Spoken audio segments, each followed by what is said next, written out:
안녕하십니까. 오늘도 좋은 날 주신 하나님께 감사드립니다. 오늘은 영의 기능 두 번째 시간입니다. 우리는 전에 사람을 성전에 비유하고 사람의 영을 지성소에 비유한 적이 있습니다. 여기서 한 걸음 더 나아가 영의 직관과 영교와 양심을 지성소 안에 있는 법궤에 비유해 보겠습니다. 첫째, 이 법궤 속에는 이스라엘인들이 해야 할 일을 지시하는 하나님의 법이 놓여 있었습니다. 십계명 말씀하시는 거죠. 하나님께서는 이와 같이 율법을 통하여 하나님 자신과 그의 뜻을 계시하셨습니다. 마찬가지 방법으로 하나님께서는 자신과 자신의 뜻을 성도의 직관에 알리셔서 성도로 하여금 그것을 따라 행하게 하십니다. 지금 하나님께서 우리를 통해서 움직이시는 그 방법을, 통로를 지금 알려주시고 계시는 거지요. 우리에게,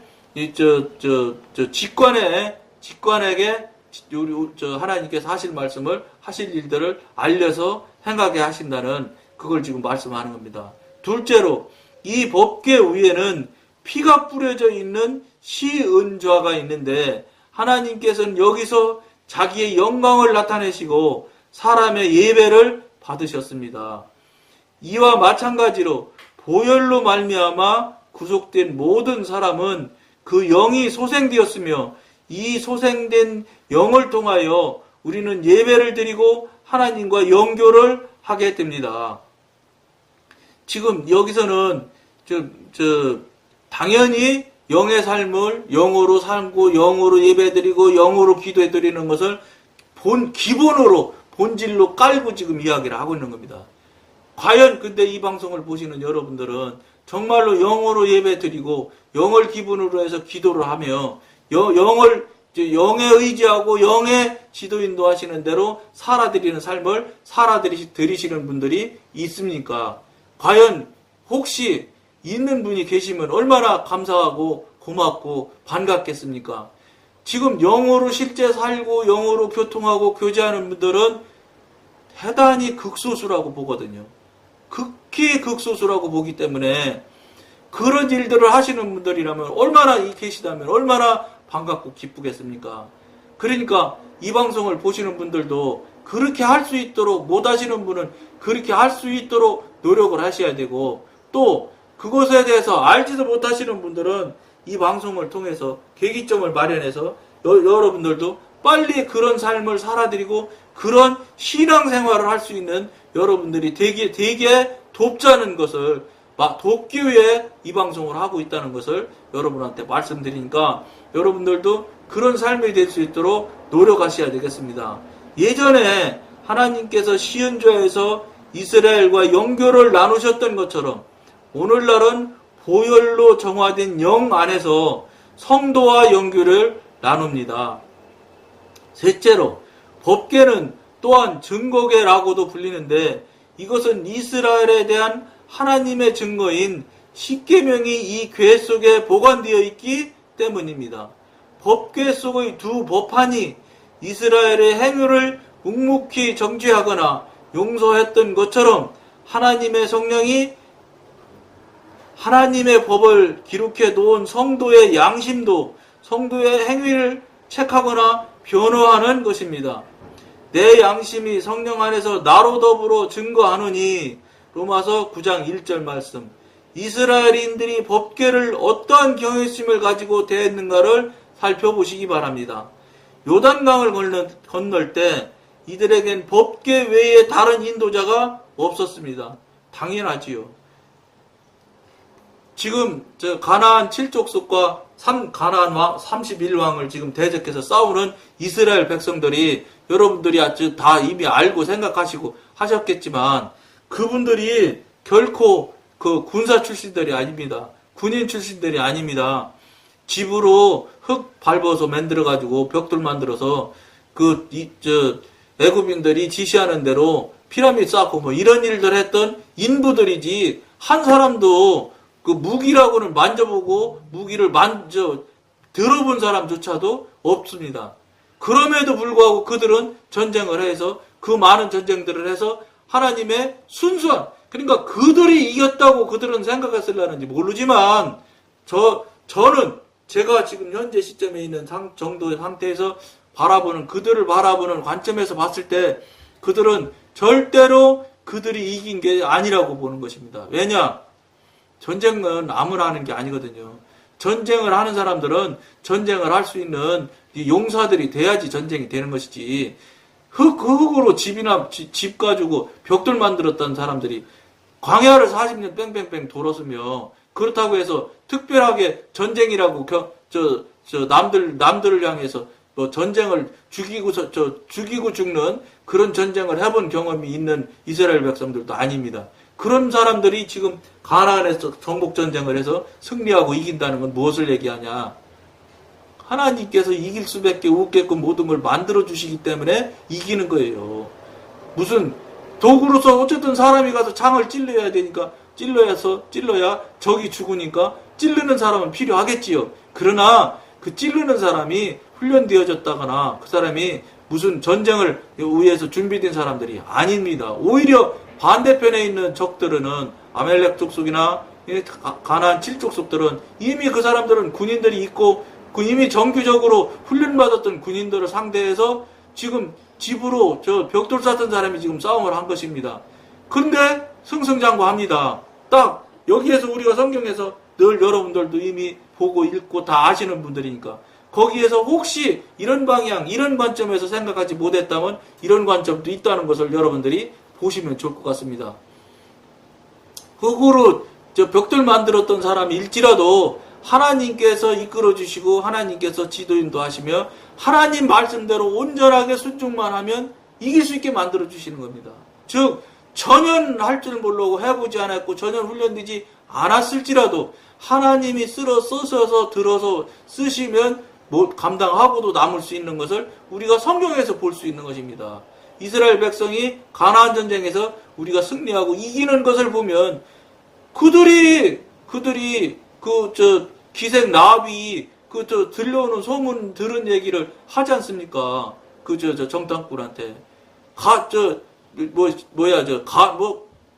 심장이 녹았다고 그렇게 표현을 하지 않습니까?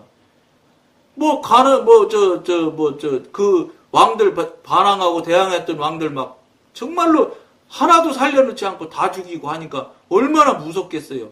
그렇게 정말로 전쟁이라고 해보지도 않은 백성임에도 불구하고 하나님의 권능 아래 하나님께서 이끄시는 대로 했을 때는 정말로 전원을 몰살시킬 만큼 전쟁에 한마디로 말해서 박사들이 전쟁하는 것처럼 그런 정말로 놀랍고 놀라운 이 전쟁의 결과를 전쟁의 승리를 거두는 모습을 우리가 성경에서 얼마든지 볼 수 있지 않습니까? 여리고성이요, 얼마나 대단한 성인지 이미 지금 고고학자들이 나와서 얘기하지 않습니까? 그 대단한 성이 하나님 말씀대로 온전히 순종만 하면 하루아침에 무너뜨려 주시는 그런 하나님이심을 우리가 하나님의 권능을 바라보는, 승리하고 좋아서 땅 뺏어서 내 집, 내 영역, 내 재산 늘어나서 펄펄 뛰고 좋아하는 이스라엘 백성을 보실 것이 아니라 아무것도 능력도 실력도 아는 것도 없는, 체험도 경험도 없는 엉터리 같은 이스라엘 백성일지라도 하나님한테 온전하게 순종하고 하나님의 뜻대로만 살아간다면 그런 엄청난 승리의 결과를 얻을 수 있는 믿음의 사람의, 신앙의 사람의, 정말로 하나님의 순종의 사람들은 이렇게 큰 권능을 입을 수 있구나.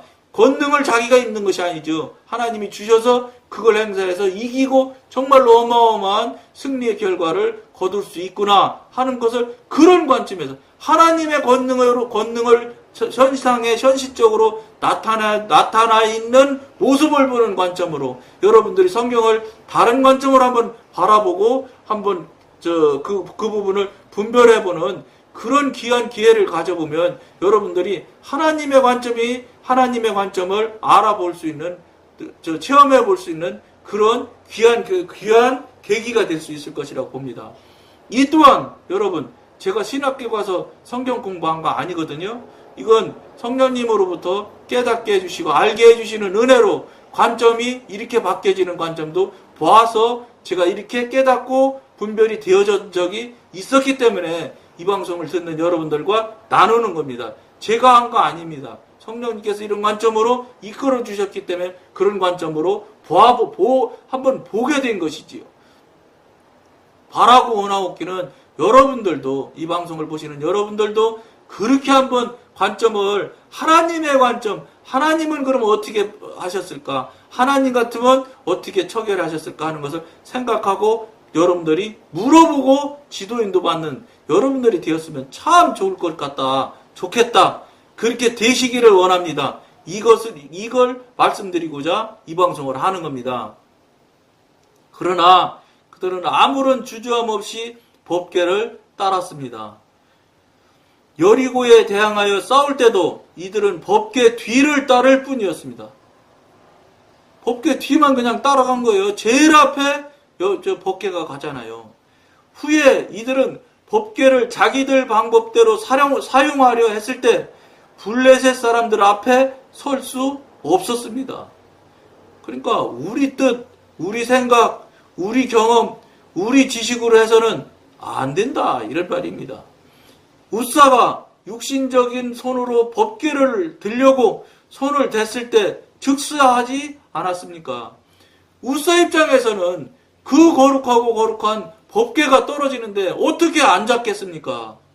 웃사의 육신적인 사람, 전혀 하나님의 권능과 하나님의 그 위대하심, 전능하심을 모르는 웃사 입장에서는 그걸 잡아서 못 떨어지게 해야지요. 근데 여기에서 지금 관점을 제가 아까 말씀드린 대로 하나님의 관점에서 볼 때는 떨어진다 손 쳐도 하나님은 하나님의 방법으로 하나님께서 그 법궤를 만드시고 잡으시고 움직이실 수 있는 하나님이라는 것을 지금 이 말에서는 표현이 안 돼 있지만 그것을 말하고 계신다고 봐도 과언이 틀리지 않는 표현입니다. 왜냐?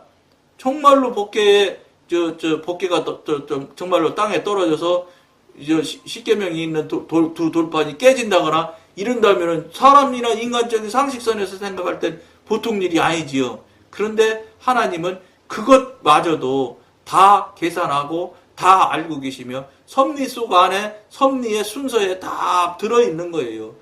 단지 웃사같이 우리가 육으로 사는, 우리 경험으로 사는, 자아에 붙들려 있는 우리 수준에서 사는, 우리 이 차원에서 사는 이 사람들이 그 기준으로 그걸 잡았기 때문에 당연히 죽지요. 그건 하나님이 잡으라고 해서 잡았으면 절대 죽을 리가 없지요. 잡으라고 하지도 않았으며 나도 모르게 내가 살았던 육신, 내가 살았던 자아의 기준에 늘 했던 것처럼 죄적인 삶이죠. 육신의 삶이죠. 자아적인 삶이죠. 사탄의 도구로 살았던 삶이죠. 그러니까 자기도 모르게 습관적으로 나가서 웃사는 죽는 겁니다. 왜냐? 하나님 뜻과 무관한 내 뜻으로 한 거거든. 내 자아에서 한 것이거든. 그러니까 당연히 죽을 수밖에 없지요. 그것이 예를 들어서 우리 인간적인 상식적인 생각에서 그 전능하시고 거룩한 그 법궤를 지켜야지 무슨 소리야, 이 차원이라면 그게 죽어서는 되지 않지요. 얼마나 훌륭한 일입니까? 몸을 버려서 그걸 잡았을 텐데 얼마나 어렵게 잡았겠습니까? 그런데 하나님께서는 그걸 원하시는 게 아니라는 겁니다. 우리 상식이나 우리 이 인간의 관점을 원하시는 게 아니라는 겁니다. 절대 전혀 다르다는 것을 지금 하나님께서는 우리가 법궤 잡은 죽은 웃사를 보면서 그걸 우리가 깨닫고 분별할 수 있는 여러분들이 돼야 된다는 겁니다. 성경을 보았을 때 그대로 그냥 웃사가 왜 죽었지? 이건 뭐 이상하네? 이런 차원에서 움직여서 가만히 그냥 상식적으로 있을 수가 없는데 이상하다. 이 수준에서 멈추지 마시라는 겁니다. 다른 차원에서, 다른 관점에서 하나님의 입장에서 하나님이 분별해 주시고 하나님이 깨닫게 해주시는 부분을 여러분들이나 저나 나눌 수 있고 나누도록, 그걸 알 수 있고 알도록 교통하고 아는 것을 나중에 교통하고 알게 해주고 분별되어진 것을 서로 나누고 교통하고 이런 데 쓰시라고 하나님께서 은혜 주셔서 다른 차원의 부분을 분별할 수 있고 깨닫고 알게 해주신다는 것을 여러분들이 꼭 아셔야 될 것이고, 그것을 여러분들이 하실 수 있도록 기도하고 여러분들이 하시도록 도와주고, 여러분들이 하실 때 나타나는 현상이나 하실 때 어떻게 앞으로는 나아갈 것이며 이런 부분들을 이 방송을 통해서 조그마나마 먼저 경험하고 먼저 체험한 얘기를 들음으로 통해서 뒤에서 늦게 체험하고 늦게 경험하는 사람들이 먼저 간 사람들의 입장과 상황과 그 상태들을 들음으로 인해서 뒤따라오시는 여러분들이 그 잘못되고 멀리 가는 돌아가는 길로 덜 가고 빠른 길로 갈 수 있으며 하나님 앞에 바르게 갈 수 있는 그 길을 알려드리기 위해서 이 방송을 하고 있는 것이라고 여러분들이 알아주시면 틀림없습니다. 법궤를 위하여 처소를 예비하였을 때에 이스라엘인들은 얼마나 즐거워했습니까? 시편 132편 이상의 사건에서 법궤에 대하여 즉 삼중 기능을 가지고 있는 우리의 영에 대하여 각별한 주의를 기울여야 한다는 것을 알 수 있습니다. 우리가 이러한 식으로 행한다면 생명과 평안을 누릴 것입니다. 당연하지요. 우사처럼 육신의 관점으로 안 하고 하나님의 관점, 영의 관점, 성령님의 지도 인도하신 대로 성령님의 이끌어 주신 대로 살아가게 된다면 당연히 생명과 평안을 누릴 수밖에 없지요. 안식 안에 쑥 들어갈 수밖에 없지요. 그렇게 못하니 지금 문제인 뿐이지요. 그러나 육신의 간섭을 허락한다면 우리는 완전한 패배를 당할 수밖에 없을 것입니다. 우사가 자신 육신의 그 상식대로 잡았으니까 죽었잖아요. 그러니까 육신의 뜻대로, 육신의 생각대로, 육신의 관점대로 살면 어떻게 반드시 죽는 거예요. 우사 죽음을 통해서 너희들 그런 식으로 상식으로 육신으로 너희 자아로 살면 죽는 거야. 내 뜻대로 살아야 사는 거야. 이걸 하나님께서 성령님께서 말하고 계신다고 여러분들이 깨닫고 분별이 되어져야 된다는 겁니다. 굉장히 중요한 걸 지금 말하고 있는 겁니다. 그러나 육신의 간섭을 허락한다면 우리는 완전한 배반을 당할 수밖에 없을 것입니다. 승리는 이스라엘이 어떻게 무엇을 생각하느냐에 따라 좌우되는 것이 아니라 말씀드렸죠? 이스라엘 백성들이 무엇을 어떻게 계산하고 계획을 하는 것이 아니라 그게 아니라 법궤가 어디로 인도하느냐에 달려 있었습니다. 즉 법궤가 인도하는 것에 달려 있다는 뜻에는 무슨 뜻이냐? 하나님의 뜻과 하나님의 계획대로 하나님이 이끄심대로 온전히 순종하고 따라가는 것에 달려 있었다. 이 뜻을 같이 포함하고 있는 것이랍니다. 이 방송을 보시는 여러분들은 그럼 어떻게 하시겠습니까? 하나님 뜻대로 성령님 뜻대로 성령님 지도 인도하신 대로 살아야 되지 않겠습니까?